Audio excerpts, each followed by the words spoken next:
നമസ്കാരം. ഇന്ന് നിങ്ങളെ പരിചയപ്പെടുത്തുന്നത് ആധുനിക മലയാള ഭാഷയുടെയും സാഹിത്യത്തിൻ്റെയും പിതാവായി വിശേഷിപ്പിക്കപ്പെടുന്ന മഹാകവിയായ തുഞ്ചത്തെഴുത്തച്ഛനെയാണ്. കൊല്ലവർഷം 650 750 അതായത് 16-ാം നൂറ്റാണ്ട് ഇടയ്ക്കാണ് എഴുത്തച്ഛൻ ജീവിച്ചിരുന്നതെന്ന് കരുതപ്പെടുന്നു.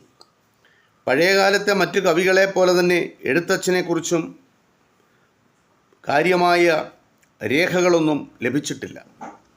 ഇന്നത്തെ മലപ്പുറം ജില്ലയിലെ പൊന്നാനി താലൂക്കിൽ തൃക്കണ്ടിയൂർ ശിവക്ഷേത്രത്തിന് സമീപമുള്ള തുഞ്ചത്ത് തറവാട്ടിലാണ് എഴുത്തച്ഛൻ ജനിച്ചതെന്ന് ഒരു വിശ്വാസം.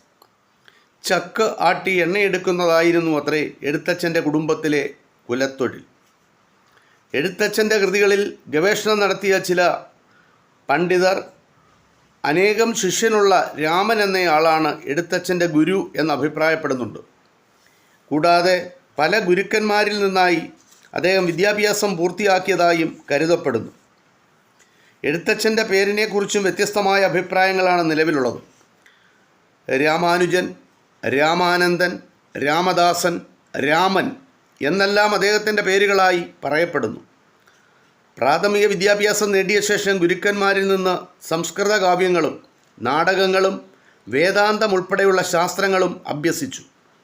പിന്നീട് ദക്ഷിണേന്ത്യയിൽ സഞ്ചരിക്കുകയും തിരിച്ചെത്തി തൃക്കണ്ടിയൂരിൽ ഒരു പാഠശാല സ്ഥാപിക്കുകയും ചെയ്തു. ഉയർന്ന ജാതിക്കാരുടെ മാത്രം കുത്തകയായിരുന്ന വിദ്യാഭ്യാസത്തിനെ ജനകീയമാക്കുന്നതിൽ എഴുത്തച്ഛൻ വലിയൊരു പങ്കു വഹിച്ചിട്ടുണ്ട്. സംസ്കൃതത്തിലും തമിഴിലും വിദ്യാഭ്യാസം നേടാൻ സാധിച്ചവർക്ക് മാത്രമേ ആ ഭാഷകളിലുള്ള വിശിഷ്ട ഗ്രന്ഥങ്ങൾ വായിച്ചാസ്വദിക്കുവാൻ കഴിഞ്ഞിരുന്നുള്ളൂ. എന്നാൽ എഴുത്തച്ഛൻ്റെ കാവ്യങ്ങൾ പാണ്ഡിത്യമില്ലാത്തവർക്കു കൂടി ആസ്വദിക്കുവാൻ കഴിഞ്ഞിരുന്നു. എഴുത്തച്ഛൻ്റെ ആദ്യ കൃതികളായി കണക്കാക്കപ്പെടുന്നത് ദേവീമാഹാത്മ്യവും ഭാഗവതവുമാണ്. അമ്പലപ്പുഴ ചെമ്പകശ്ശേരിയിലെ ദേവനാരായണ രാജാവിൻ്റെ ആവശ്യപ്രകാരമാണ് സംസ്കൃതം ആധ്യാത്മിക രാമായണം മലയാള ലിപിയിൽ പകർത്തിയെഴുതിയതെന്നാണ് കരുതുന്നത്. അത് കഴിഞ്ഞ ഉടൻ തന്നെ ആ കൃതി മലയാളത്തിൽ പരിഭാഷപ്പെടുത്തി.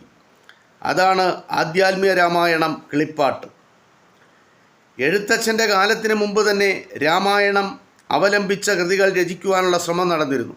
രാമായണം യുദ്ധകാണ്ഡത്തെ ആധാരമാക്കി ശ്രീരാമകവി രചിച്ച രാമചരിതമാണ് ഇന്ന് കണ്ടുപിടിക്കപ്പെട്ടിട്ടുള്ളതിൽ ഏറ്റവും പ്രാചീനമായിട്ടുള്ളത്. അക്കാലത്തൊരു വിശ്വാസമുണ്ടായിരുന്നു, കവിതയിൽ എഴുതുന്ന സംഭവങ്ങൾ കവിയുടെ ജീവിതത്തിൽ സംഭവിക്കുമെന്ന്. അറം